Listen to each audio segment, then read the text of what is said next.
There's no constitutional amendment that says the government can't debank you. They don't have to debank you. They just have to put pressure on the private company banks to do it. And then the private company banks do it because they're expected to. But the government gets to say, we didn't do it. Which side are you on? Which side are you on?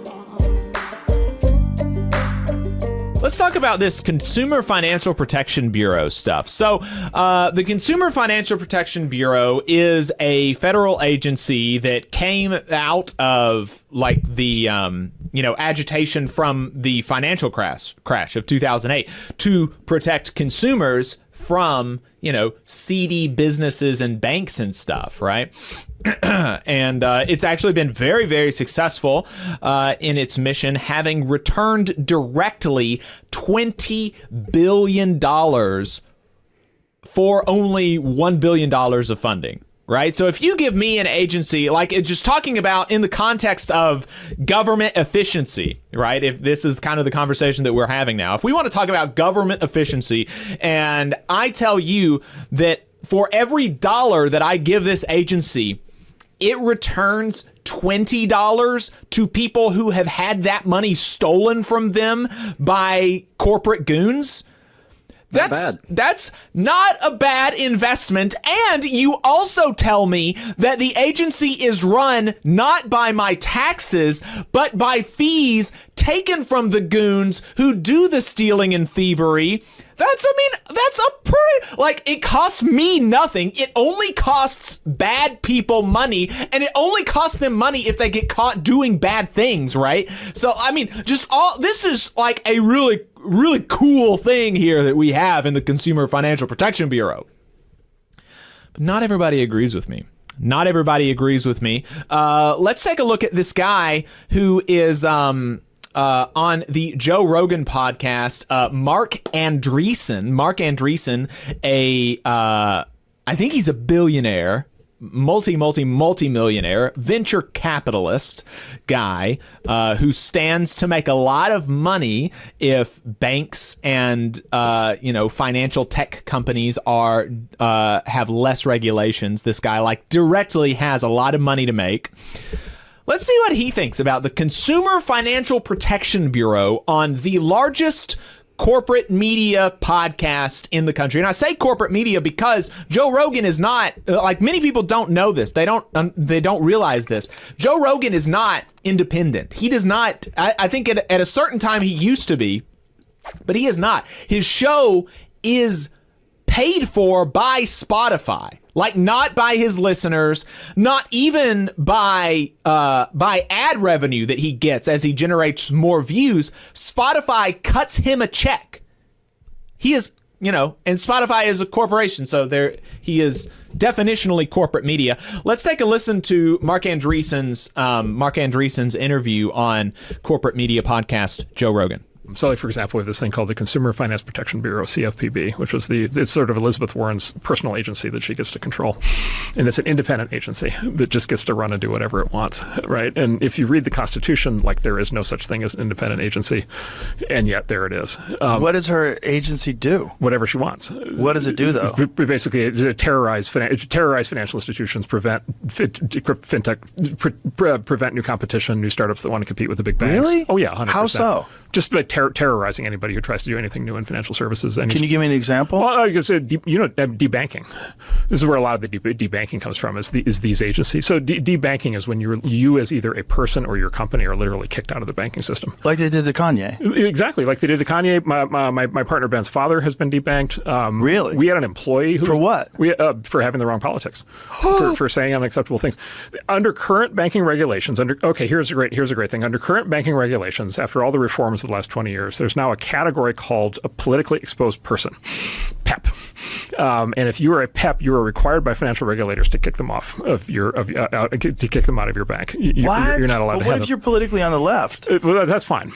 No, because they're not politically exposed. So no one on the left gets debanked? No, I have not heard of a single instance of anybody on the left getting debanked. Can you tell me what the person that you know did, what they said that got them debanked? Oh, well, David Horowitz is a right wing. He's pro-Trump. He's said all kinds of things. He's been very anti-Islamic terrorism. He's been very worried about migration, all these things. And they debanked him for that? Yeah, They debanked you. So you get kicked out of your bank account. You get kicked out of you can't do credit card transactions.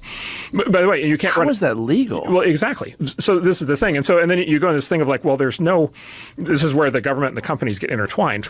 Back to your fascism point, which is there's a constitutional amendment that says the government can't restrict your speech, but there's no constitutional amendment that says the government can't debank you, right? And so if they can't do the one thing, they do the other thing, and then they don't have to debank you. They just have to put pressure on the private company banks to do it, and then the private company banks do it because they're expected to, but the government gets to say we didn't do it. Hey, 5 seconds. Just wanted to say that this is only possible because of our donors. If you want to see more of this, then consider donating yourself at tvlr.fm/donate. Wow, so that sounds pretty nefarious, and it would be pretty nefarious, potentially, if any of it were true. Especially as it relates to the Consumer Financial Protection Bureau. It is actually literally the opposite of true that the CFPB has been pressuring banks to debank conservatives. And this politically exposed person thing, that is a term from the banking industry for foreign political people, right? Foreign, like people like in like designated terrorist groups and things like this. It's not a U.S. national, a term for U.S. nationals. It is a term for foreign operatives. But the Consumer Financial Protection Bureau's director, Rohit Chopra, has been actually for years fighting against banks' abilities to debank folks based on religion and politics. It is exactly the opposite of what this guy is trying to make it seem. The banks, independent of the government, are in some cases, and it's typically for really radical and marginal kind of figures on the right, like people deep in white supremacist politics and things like this. But also I think there are some a little bit closer to mainstream conservative people that have, for one reason or another, according to the banks, been debanked. And Rohit Chopra has been fighting against that. Just a couple of weeks ago, the CFPB filed a reply in a case where the Chamber of Commerce, not the government, and the American Bankers Association, again, not the government, are arguing that they have the full and complete right to deny people banking services based on politics and religion, and that these allegations that people are being debanked because of their politics, cannot even be investigated. The CFPB replied, that's not true. We disagree. You shouldn't be able to do this, is the case, is the stance of the CFPB. A couple of months ago, Chopra actually spoke to the Federalist Society. The Federalist Society, the famous conservative right-wing legal institution, spoken to by the Biden administration's CFPB director about the dangers intrinsic to this argument from private financial institutions that they have the ability to debank people because of their politics. Even back in 2022, Chopra was attacking PayPal for thinking that they had the authority to fine people for expressing legal political views. Even Breitbart has praised Chopra's work fighting for conservatives against debanking. So it's just totally the opposite, actually, of what this guy is talking about on Joe Rogan's podcast. Are you telling me they don't always fact check everything They on do Joe not. Rogan? Jamie must have been asleep during that segment, not fact checking. And so it's worth understanding who this Marc Andreeson guy is. Like I said, he's a venture capitalist. He also serves on the board of Meta, Facebook, and Neom. Neom is the Saudi the Saudi Arabian government's plan to build a megacity in the desert. So it is interesting here that he is just making stuff up about the CFPB because he is ostensibly outraged at what he would say are the injustices that he pretends are committed against, critics of the regime, right? You can imagine him saying such a thing. But he's perfectly comfortable literally working for the Saudi Arabian government where critics of the regime have literally been chopped up, right? I mean, that's just crazy. He is making up a false thing that is not happening so that he can feign outrage against the Biden administration for something that is being done for a government that he is working for to exponentially higher degrees, specifically the murdering of critics. In response to the overwhelming criticism of his lies on Joe Rogan, Andreeson pretended not to have known that this was happening and said that, oh, well, it's great if it is happening, that Chopra is fighting for conservatives. In a reply to a post laying out this information, though, the information that the CFPB has actually been fighting for conservatives and their right to, have a bank, Elon Musk said, he still said that the CFPB needs to be, quote, deleted. This is because, in my view, in addition to actually trying to protect conservatives from debanking, the CFPB is an effective protector of consumers. Like I said, having only used $1 billion, again, not from tax money, but from fees that they collect from people who do bad things and defraud consumers, it has returned $20 billion that was stolen from the American people by seedy corporations. And that is just what they directly took back for American consumers. It does not account for the money that would have been stolen, but for the fact that we have a cop on Wall Street, so to speak. The CFPB estimates that they are on track to save consumers $20 billion in junk fees, not over the course of the existence of the CFPB, every single year because of their new rules about them.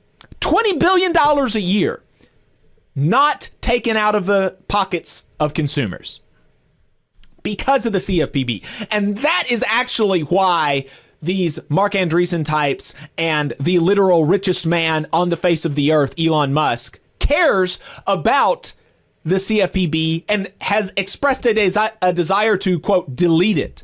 It's because it is a check on the power of people like Andreeson and Musk.